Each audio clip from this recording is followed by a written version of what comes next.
5 বছরের শিশু জান্নাতুল ফেরদৌস শিশুসুলভ ভঙ্গিতেই মায়ের হাতে ভাত খেতে দেরি করছিল সে। এতেই ক্ষিপ্ত হয়ে বাবা রাসেল নিজের ফুটফুটে শিশুকে আছাড় দেয় মেঝেতে। হাসপাতালে নেয়ার 5 ঘন্টা পর মারা যায় শিশু জান্নাত।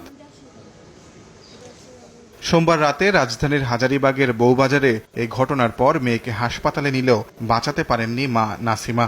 চোখের পানি শুকিয়ে এখন দিশেহারা তিনি। দায়ের করেছেন মামলা, চান স্বামীর ফাঁসি। খেনা দেখে আরে মারছে মায়েরা গালমাল ইয়া করে লেছে করোনার পরে হ্যাঁ মনে করেন একটা উঠতে আসার দিছে, আসারের লাগে মায়েরা উঠবে কিছু নাই দেখে আমি হাসপাতাল নিয়েছিলাম, বড় হাসপাতাল মেডিকেলে হ্যাঁ কইতেছে যে বাঁচবো না।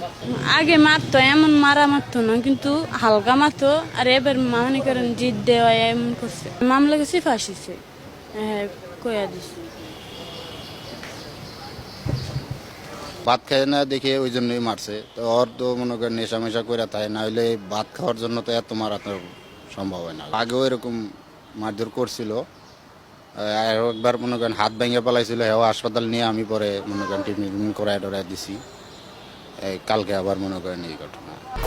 1, 2, 3 ঢাকায় জমি জিতে নিন 100% ক্যাশব্যাক সহ 20 কোটি টাকার পুরস্কার।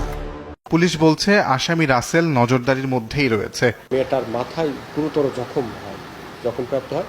তখন মেয়েটা হাউমাউ করে কান্নাকাটি করে বাবাকে বলে, বাবা আমাকে আর মেরো না, আমি মারা যাচ্ছি। তখন এই নিষ্ঠুর পিতা ওকে বলে যে তোকে মারার জন্যই তো এখানে নিয়ে আসছি। তখন মেয়েটাকে ধরে 2টা আছাড় দেয়। আছাড় দিয়ে মেয়েটা কাঁপতে থাকে, কাঁপতে এক পর্যায়ে মেয়েটা অজ্ঞান হয়ে পড়ে। আমরা মেয়েটার মা, ভিকটিমের মা যে নাসিমা, তার একটা অভিযোগ পেয়েছি। আমরা অলরেডি আইনগত ব্যবস্থা যেটা সেটা প্রক্রিয়া শুরু করে দিয়েছি। আর আসামি আমাদের নজরদারির মধ্যেই আছে, যে কোনো সময় আসামিকে আমরা গ্রেপ্তারের আওতায় নিয়ে আসতে পারবো।